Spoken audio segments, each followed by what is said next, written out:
Hello, my name is Thomas Davis. I work at the Los Angeles LGBT Center as a health education specialist, and for the past 2 years, I was a youth ambassador with the Human Rights Campaign. I've done a lot of work with them, actually. I've never worked for them, but I've done a lot of work with them. Like I said, I was a youth ambassador, and then I'm also part of a fellowship program that they are doing around HIV nonprofits.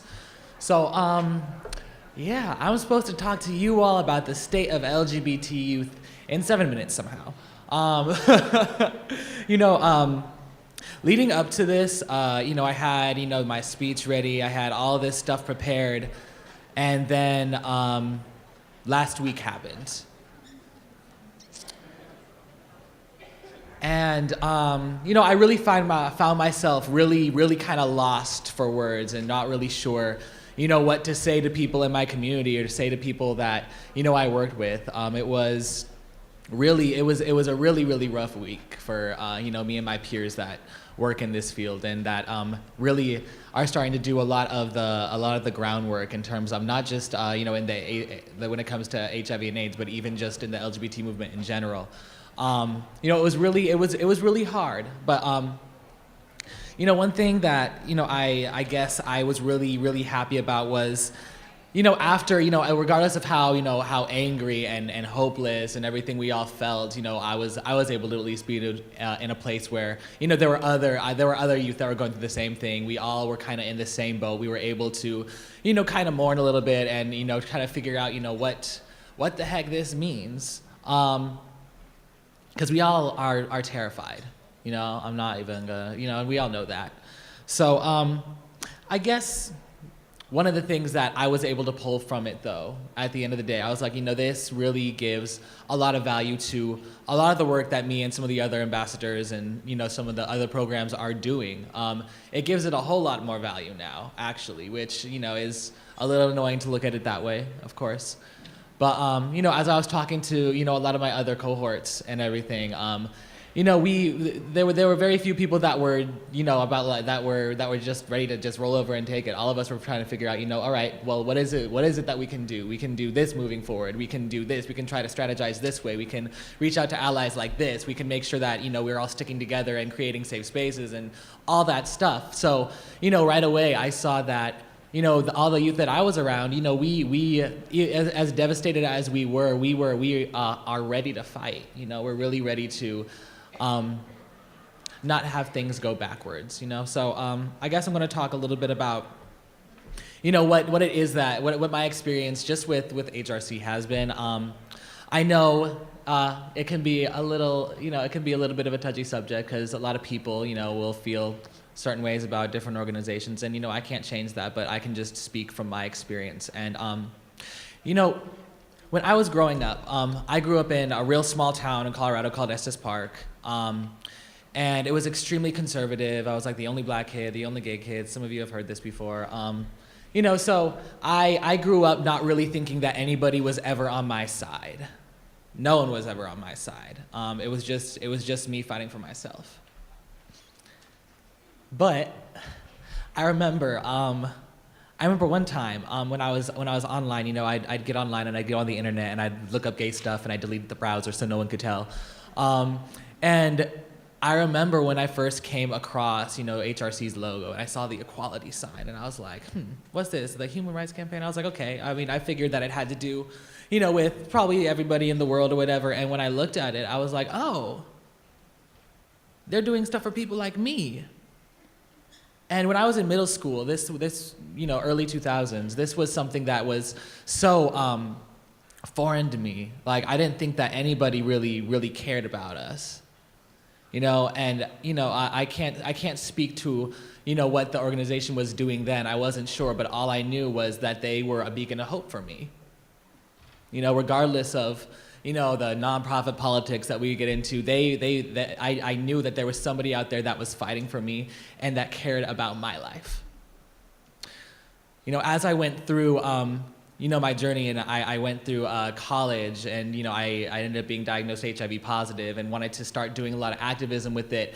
One of my friends, he was working for them, and I told with him what I was doing. And they really came in to support me. Again, I was in a place where, regardless of what was going on politically, this was an organization that cared about my story and wanted to make sure that I was able to tell it. They made it possible for me to, go to a few conferences at first, which just then really snowballed and like really took, the advocacy work that I do, it really helped it take off. And as I started to get more involved with the organization, I started to learn about a lot of the other programs that we have. I mean, for a while, all I thought that they were worried about was marriage equality. Like honestly, that's what I thought, and I was like, okay, that's nice, but that's nothing I'm trying to do anytime soon. So, I started to learn more, and I was learning about their welcoming school program in particular, and I would just remember thinking, man, where was this when I was going through high school? Where was like I wish there was something that would have gone into my school and tried to make it a little more welcoming and more competent and not so homophobic and judgmental and all this stuff. Like it would have, I'm lucky enough to say that I had a pretty positive high school experience, but there are so many people that can't say that. And just all I remember thinking when I was learning more about the organization was I was like, okay, like this is really good work that's happening.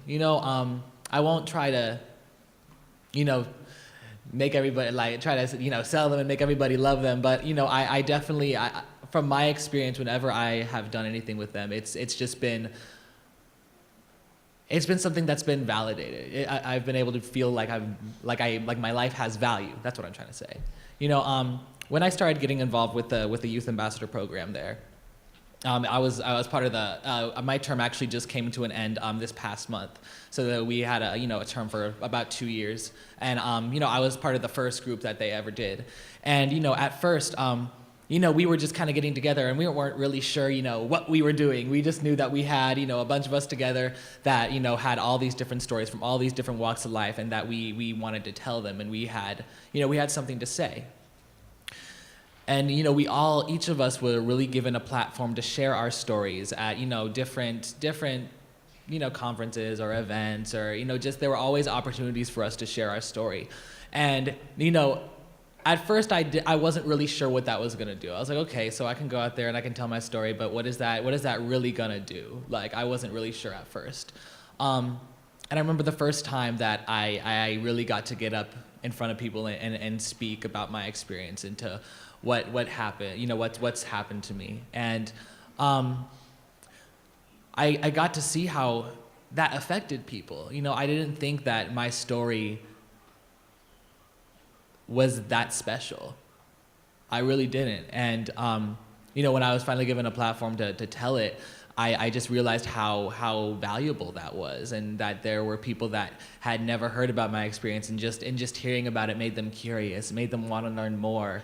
And that really encouraged me, and I started to get more involved with different youth initiatives. HRC isn't the only one that has like youth ambassadors and stuff, but just from my involvement, that was that's really been the one that's stood out the most for me, because I felt empowered. I've been given skill sets from them that all can only enhance what I have going on in my life and what I have going on professionally. There's a quote that I really like to use a lot of the time. It's when two violins are in a room, if you strike a chord on one, the other will sound the note. And that's something that I really started to see when I felt comfortable telling my story, and then I started to go into my life and really just live even more unapologetically, and just really living in my truth and not really afraid to speak up and encourage others in my community to speak up. I saw how it started to change my peers. I started to see how people that were around me a lot felt like, okay, well, if you're up there speaking, like maybe I don't have to be so afraid anymore. Maybe we are powerful as youth. Maybe there is something that we can do, even if it's just, even if it just starts with us, sharing our stories. And as I've continued to be involved and been around a lot of the other youth that have been not just part of the ambassador program, but even a part of like the HIV 360 fellowship that HRC has going. It's just awesome to see what happens when you just get a bunch of youth together. The ideas, the creativity, the passion. it really is there. A lot of the time I hear from, people above me that, my generation is really complacent and, doesn't care and is focused on the wrong stuff. And I won't disagree with that. But what I will say is that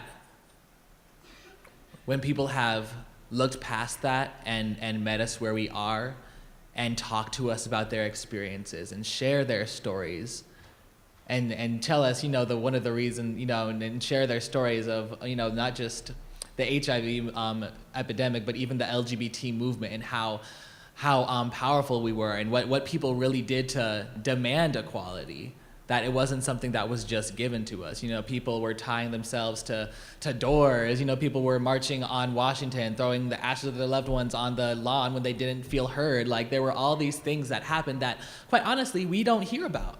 And they're stories that really need to be told. Just sharing those experiences between not even just my own generation, intergenerationally, but intergenerationally, is so important. I've started to really see. I think one thing, especially in the wake of last week, that I'm seeing is that it's really important that we don't relive our history.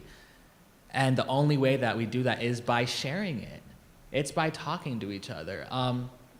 And it's just, it's given me some hope. Being around other young people and really seeing how they're responding to it, it's really given me hope that, I do feel like things are gonna be okay. But it requires, everybody to be at the table. It requires youth to not just be at the table, but to be involved and to have responsibilities and to be being trained and learning and knowing how to, how to really make an effective impact moving forward.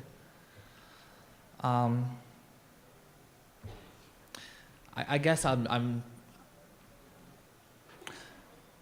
guess what I'm trying to say is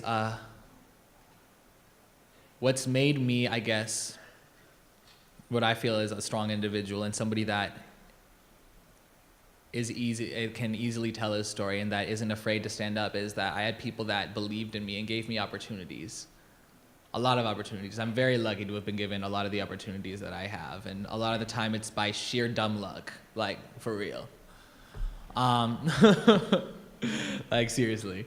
And I guess I just hope that, in the coming years, especially now, that everybody just starts to, reach out to other youth and give them the opportunities to tell their story and to be empowered and to be in places of leadership. Because, we really won't disappoint if we're given the guidance and if we're met with love and understanding and not, and not just criticism and judgment.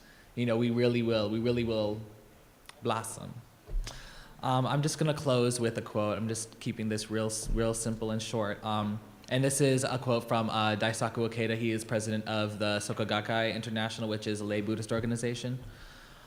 I hope no matter what happens, you will always advance with hope. Especially I hope that the more desperate your circumstances, the more you will press on with unflagging hope. Please keep challenging things with a bright and positive spirit. Always taking care at the same time to self-guard your health. So, I'm not gonna say I'm healed from last week yet, but I will say I have hope, and a lot of my other cohorts and peers have hope too. So, we're ready to move forward, and we're ready to fight, and we're ready to make sure that things don't go backwards. So please be ready to include us. Thank you.